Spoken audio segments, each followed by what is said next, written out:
So the other day I had a video for you in which I announced a new series that I'm working on, understanding the notation, understanding the score.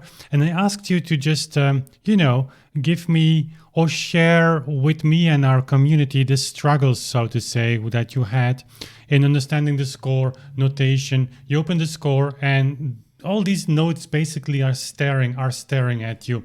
And so the question was, what is your main, or what are your main struggles, if you wish, in starting to understand the composer's intention?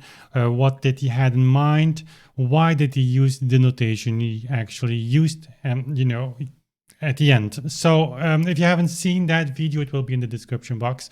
You can go there. I will read your comments over there because they're very helpful for me in understanding what actually you would like me to address in these layers that we are putting on top of tempo research. All to say, notation leads to that, and I will make series and just talking through scores and what have you, in order to give you my process and hopefully helping you.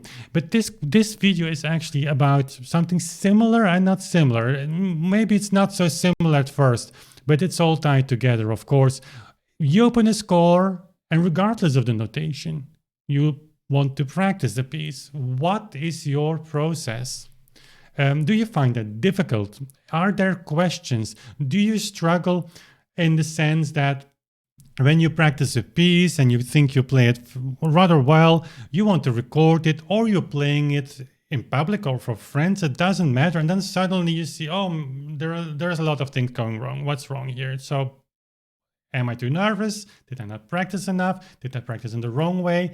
Do you happen to be sometimes frustrated even? I mean, I remember when I was younger, I was really, really angry when some passages didn't work, and I was repeating them over and over and over again. Of course, that's the stupidest thing you can do. You have to try to understand them. And so, but I guess many of you will go through that process, and it's absolutely normal. So all these things, you have a score, but now not looking to the notation, but to practice. How do you start? What do you struggle? And the same question as in the previous video or in that other video. If you were here, sitting at the clavichord or the piano or the organ with me, opening a new piece, what would your question be?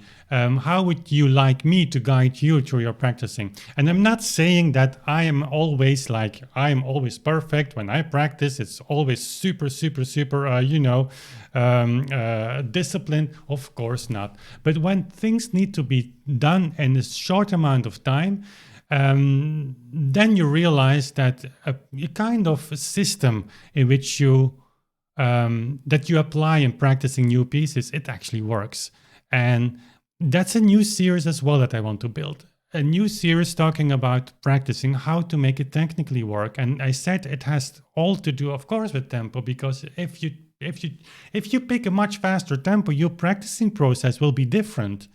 You might have to practice more on very difficult pieces or passages. You certainly must rely then much more on your motorical skills, because in a high speed you cannot possibly have a really direct control of all the output of your hands and fingers. So that's different. But in our world of the WBMP, and I would say as many musicians, I would say in a good word, amateur musicians actually play much closer to whole beat than to anything else, as if it is if it doesn't make sense. If you go back 200 years ago, we live in an evolved musical culture of technical skills, obviously, but that's a completely other perspective, other take. But your tempo choice, of course, matters. But from our perspective, how do you play that piece of Bach? How do you study that? How do you start with that Beethoven sonata?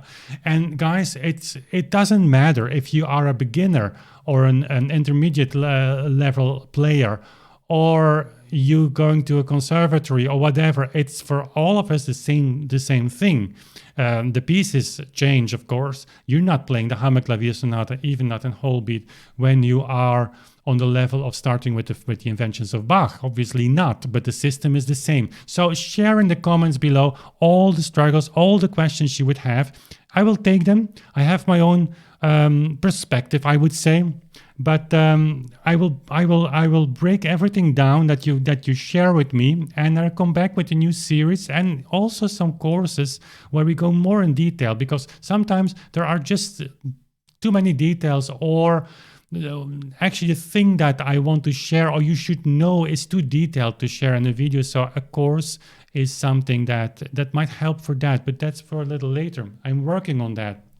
Fingerings, historical fingerings especially, will be a major part of that, and not for the reason of saying like I'm applying historical fingerings, whatever that is, because there is no blueprint there. There's information that you have to apply, or just apply to it to pieces. It's not so easy, but there is something in there that when you make your choice of fingerings very consciously, and also apply some of the principles that came to us from the 18th and early 19th century, that your practicing will be much faster. And on top of that, the musicality, if you wish, that you imply in those pieces will go, you just start from another level. So practicing and bringing the piece to a certain level of, interpretation, just by implementing a kind of fingering system, that's amazing. I've seen it with students. They're all have the same reaction, like, how is it possible? And so those things I will develop more sitting here at the clavichord or at the piano. Clavichord is easier, and it doesn't matter. The type of instrument doesn't matter. If you're an organ, a piano, of course, if you play later music like Beethoven or Chopin, it doesn't fit on the clavichord, then principles become a little bit different, but they develop from one simple, or not so simple, but one source of information. All of that is detailed, but I want you now to just go into the comment section and share with me what your process is in practicing, what your struggles are. Are you frustrated sometimes that things doesn't work and you don't know how to continue, how to proceed, how to improve on that? Share it with me, and I will be listening to you. So there you have it, guys. Another series is waiting to come, and it's not the last one. We will develop slowly our new quote-unquote YouTube channel here, also in this new studio room. Okay, thanks for watching, thanks for sharing, thanks for reflecting, thanks for being here on this journey with me, because also for me it's a journey of development. That's unbelievable. Having a YouTube channel is like working on your own skills as well. So thank you for being here with me. If you're new here to the channel, subscribe to it and hit the bell so you don't miss anything. And if you want to support the things we're doing, and push us through the barriers also of writing an insanely thick book, become a patron, and even considering that, you would make me very happy. Thanks again, and we see each other soon again. Bye.